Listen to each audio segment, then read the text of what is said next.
Welcome back, guys, to a brand new Mandalorian spoiler review here on Max Talks Movies. And I'm obviously talking about the brand new episode of The Mandalorian, which dropped today on Disney Plus, Chapter 13 of Season 2, The Jedi. Before we get into this spoiler review of, I'm going to spoil for yourself, one of my favorite episodes of the entire show, please leave a comment before, first leave a like. It's one of the best ways to support this channel. Also, comment down below your spoiler thoughts of The Mandalorian.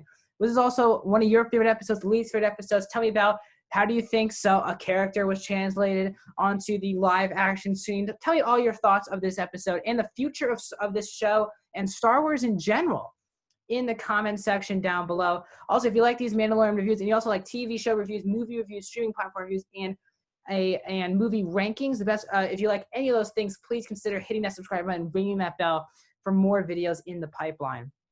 So as again, before we start, if you didn't see the header for this video, this is a spoiler-heavy review. We're just talking spoilers only. So if you have not checked out the Mandalorian episode that dropped today, watch the episode, then come back and check out some of these my reviews. So let's get into the review.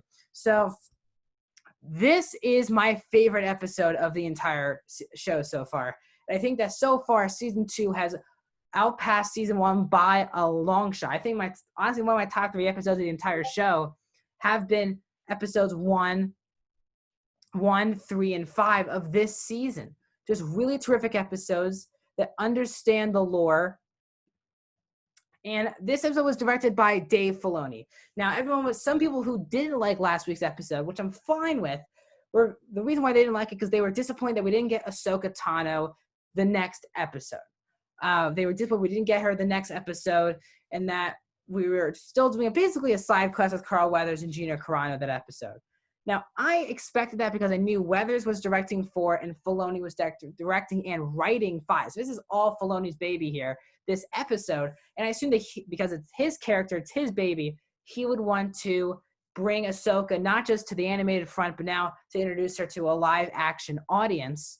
And that is what he did. And I was kind of nervous too about the episode. This probably is one of the most anticipated Star Wars events or, show or movie in a really long time, because everyone who, like me, loved Star Wars: The Clone Wars and loved Rebels really did love Ahsoka Tano and the evolution of Ahsoka Tano in the show, in the 2 animated shows with Filoni, and was kind of nervous about this live action thing. Obviously, because different to Bo-Katan, we're not getting the voice actor play her in live action like Katie Sackhoff did for Bo. We're getting Rosario Dawson. So we're going to get a little bit of a different look. We're going to get a new voice. And I was definitely skeptical. Even though Filoni, this is his thing, it's his episode, I was still nervous because I have a lot of pride and really love that character from the Clone Wars and Rebels as well. So this episode throws in the most lore from those animated shows that we've ever gotten in Star Wars before. This episode feels like a animated live action portion of Clone Wars or Rebels. If you would have said this is a episode of one of those shows and put them in animated form, it would work the same, because that's how good of an episode this was.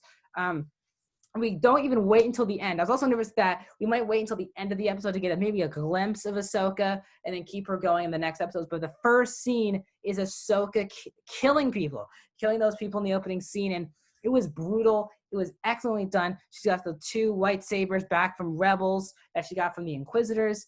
And she is in the first scene. And the episode is titled The Jedi, which means she's obviously not just going to be a side piece or a cameo at the end. This is one of her most vocal episodes of the entire show.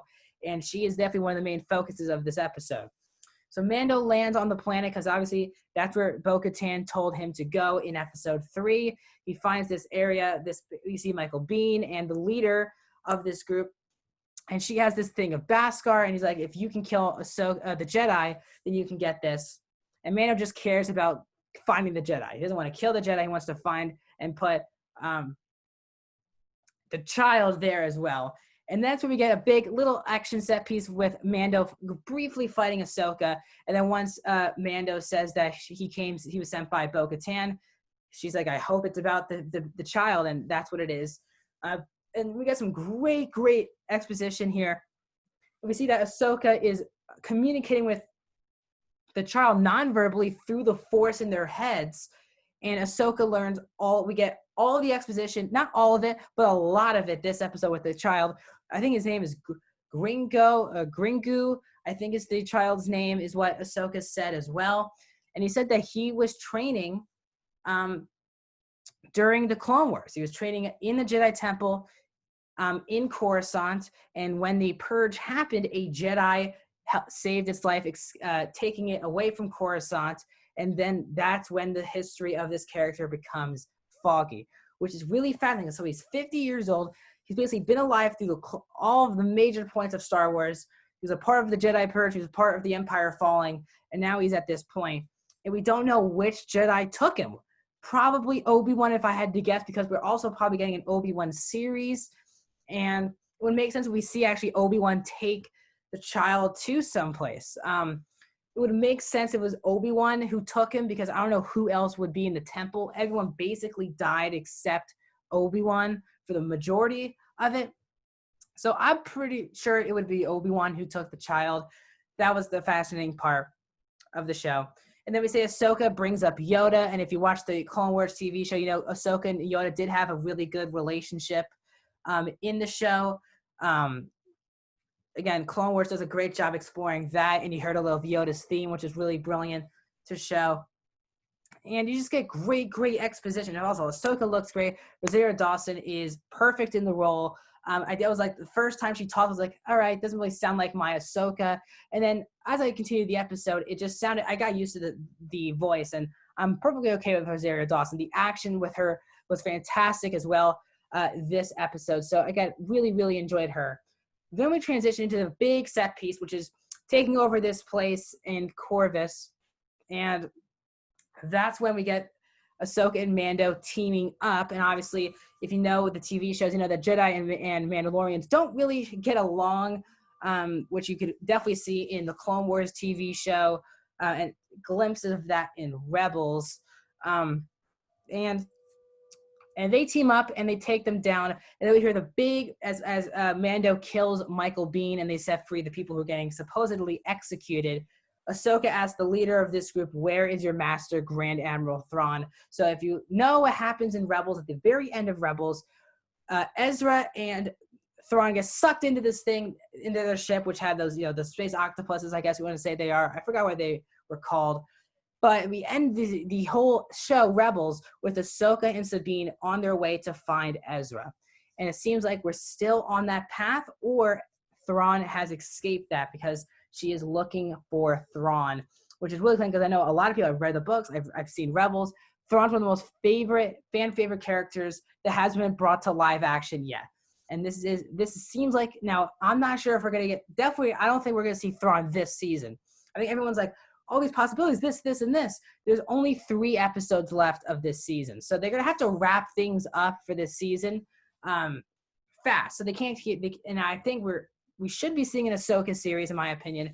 Filoni should helm his own Ahsoka series, and that's where we continue basically a live-action continuation of Rebels, which would be very interesting. Now, we don't know where Sabine is. Ahsoka never brings her name up in the entire show. Ahsoka does hint at Anakin because Ahsoka, and I forgot to bring this up, Ahsoka does not want to train the child because after she learns that the Mando and the child have a really close connection, that is not good to train. And that's what the big deliberation with Anakin was. He's too big of a person, fear. He had a lot of darkness and fear inside of him, and Ahsoka doesn't train him. And Mando asks a couple times, and Ahsoka still turns him down. And he brings up that she saw someone like him who had that fear in him turn out to be Darth Vader. And she didn't say that specifically, but she was talking about her master, Anakin Skywalker.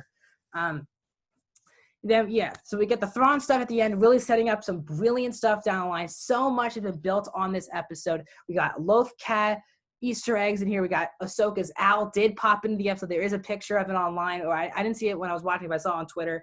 Picture of Ahsoka's owl in this episode as well. All the little details are great. The fight scenes have very felt like a samurai western as well. This is easily my favorite episode of the entire show so far. As a fan who watched Clone Wars and loved Clone Wars and Rebels, I said episode 3 was very rewarding. This was even more rewarding, not just because we got Ahsoka, we got hints at all the things in both animated shows.